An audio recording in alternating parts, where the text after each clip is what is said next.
新竹市去年开1亿做自由车场的改善工程，本地是要摕来做今年这双北世壮运的自由车比赛用地。顶个月2日，却因为这赛道问题发生试骑跋倒的事故，这新竹市议员专工来到现场会勘。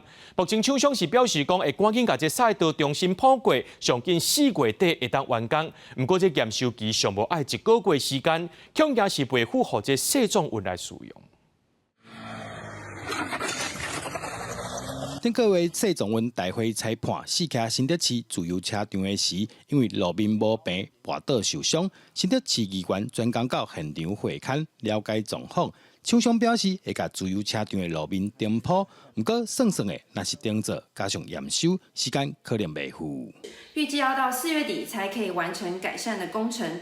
如果照这样子的时程表走，很明显的就会赶不及世壮运的比赛。应该是要把这个跑道修到这个平整哦，让这个我们自由车选手可以有个安全练习无虞的场地哦。那同时呢，假设世壮运无法在新竹市比哦，市府也应该负责任的协调这个更改这个场地。